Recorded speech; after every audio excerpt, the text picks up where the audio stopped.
conversations around imposing the vacant house taxes are gaining momentum. A UN housing official, Leilana Farha, proposed that government imposes tax on all vacant houses across the country to address the nation's housing challenges. As Kelechi Emekalam reports, it's much more than a revenue-generating venture. An abundance of luxury houses in Nigeria's capital, Abuja, and many more are still springing up. But a large number of them have remained vacant for years, and that's in spite of the country's massive housing shortfall, which stands at about 22 million housing units. Recently, the UN Special Rapporteur on the rights to adequate housing, Leilana Farha, recommended that taxes be imposed on vacant homes, and that has spurred a huge debate here.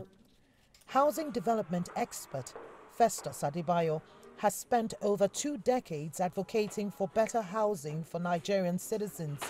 He laments that these vacant houses have been channels for money laundering. Those who are advocating for that, majority of them are estate surveyors who are selling houses. The people we are talking about are those who looted Nigerian money. And instead of them keeping the money in the bank, have decided to invest the money in real estate. And whenever these houses are constructed, if the value of the cost of the houses is 50 million, they will put a price tag of 100 million, basically to tag the houses down. They don't want cash.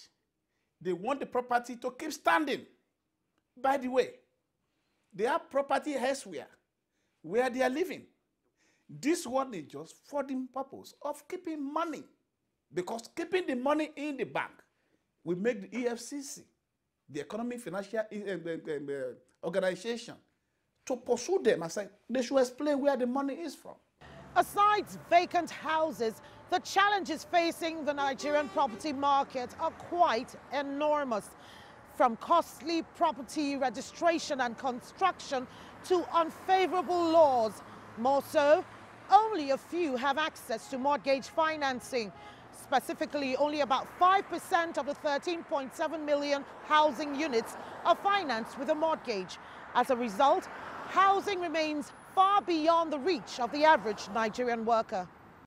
How many mortgage banks is in existence in Nigeria or recognized by the Central Bank of Nigeria?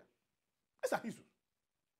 At 59, an ordinary Nigerian cannot walk to a mortgage bank and ask for loan to own a home. It's not possible.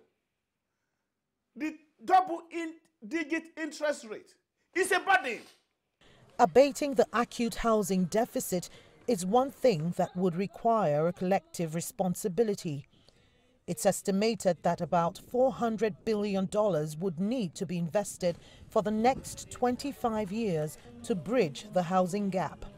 But first, advocates like Festus would want to see a total policy overhaul, one that would eliminate corruption in the system and further boost investors' confidence in the housing sector. Kelechi Emekalam, CGTN Abuja, Nigeria.